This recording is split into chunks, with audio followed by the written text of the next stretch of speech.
Assalamualaikum warahmatullahi wabarakatuh. Yang terhormat Bapak Hamdi SPD MPD selaku dosen pengampu mata kuliah benchmarking, bimbingan dan konseling Universitas Jambi dan teman sekalian yang saya banggakan. Sebelumnya, perkenalkan nama saya Sylvidian Lestari dengan NIM A1S1230055 dari kelas R4 Prodi Bimbingan dan Konseling Fakultas Keguruan dan Ilmu Pendidikan Universitas Jambi.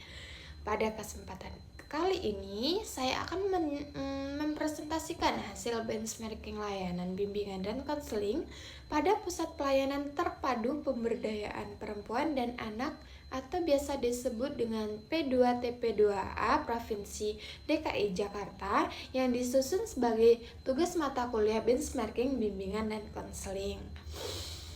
Kekerasan terhadap perempuan dan anak masih menjadi permasalahan serius, khususnya di wilayah perkotaan seperti Jakarta. Korban kekerasan tidak hanya membutuhkan perlindungan hukum, tetapi juga pendampingan psikologis agar dapat pulih secara emosional dan sosial. Oleh karena itu, layanan bimbingan dan konseling memiliki peran penting dalam proses pemulihan korban. P2TP2A hadir sebagai lembaga layanan terpadu yang menangani permasalahan tersebut, sehingga menjadi objek yang relevan untuk dilakukannya benchmarking. Tujuan benchmarking ini adalah untuk mengetahui profil dan sistem layanan bimbingan dan konseling di TP2A Provinsi DKI Jakarta, memahami proses layanan konseling, menganalisis kesesuaian praktik dengan teori BK, serta mengambil pembelajaran bagi mahasiswa bimbingan dan konseling. P2TP2A Provinsi DKI Jakarta merupakan lembaga layanan publik di bawah koordinasi Dinas Pemberdayaan, Perlindungan Anak, dan Pengendalian Penduduk. Lembaga ini memberikan layanan terpadu berupa konseling psikologis, pendampingan sosial, layanan kesehatan, dan juga bantuan hukum. Dari sudut pandang bimbingan dan konseling, P2TP2A dapat dipahami sebagai lembaga konseling berbasis komunitas yang berfokus pada penanganan krisis dan trauma.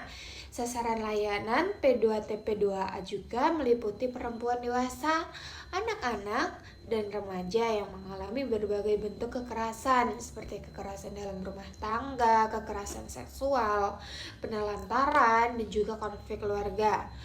Jenis layanan BK yang diberikan meliputi konseling individu, konseling krisis, konseling trauma, konseling keluarga, serta pendampingan psikososial.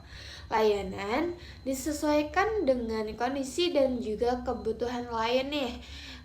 Proses layanan konseling juga dimulai dari penerimaan laporan, dilanjutkan dengan asesmen awal untuk mengetahui kondisi psikologis dan tingkat resiko klien. Berdasarkan hasil asesmen tersebut, konselor menentukan hasil dari layanan yang tepat. Layanan BKD-P2TP2A dilaksanakan melalui pendekatan preventif, kuratif, dan juga pengembangan. Layanan preventif dilakukan melalui edukasi dan juga sosialisasi pencegahan kekerasan.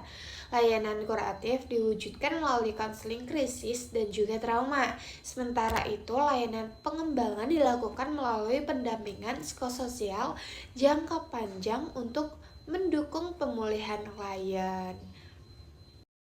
Konselor di P2TP2A memiliki peran yang cukup luas. Konselor tidak hanya memberikan layanan konseling, tetapi juga berperan sebagai pendamping psikososial, mediator keluarga, advokat klien, serta penghubung dengan berbagai lembaga terkait.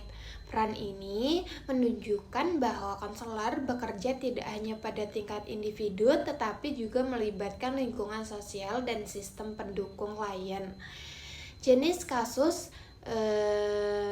yang ditangani P2TP2A antara lain kekerasan dalam rumah tangga, kekerasan seksual terhadap anak dan remaja, penelantaran, serta konflik keluarga. Kasus-kasus ini bersifat kompleks dan juga bersifat berdampak pada berbagai aspek kehidupan klien. Pendekatan konseling yang digunakan meliputi konseling krisis, trauma informed konseling, dan juga konseling keluarga sistemik yang diterapkan secara fleksibel sesuai kondisi dan keamanan klien. Hasil dari benchmarking menunjukkan bahwa praktik layanan konseling di P2TP2A memiliki kesesuaian yang kuat dengan teori bimbingan dan konseling. Khususnya nih dalam konseling krisis dan juga trauma, prinsip respon cepat, empati, dan penciptaan rasa aman telah diterapkan dengan baik. Namun, terdapat tantangan berupa keterbatasan jumlah konselor dan tingginya beban kasus, sehingga tidak semua klien dapat memperoleh layanan jangka panjang secara optimal. Bagi mahasiswa BK, kondisi ini menjadi pembelajaran bahwa praktik konseling menuntut fleksibilitas, kesiapan mental, dan komitmen profesional. Sebagai penutup, P2TP2A Provinsi DKI Jakarta merupakan contoh nyata penerapan layanan, bimbingan, dan juga konseling di luar konteks sekolah. Benchmarking ini memberikan gambaran penting mengenai peran dan tantangan konselor dalam menangani kasus kekerasan terhadap perempuan dan anak.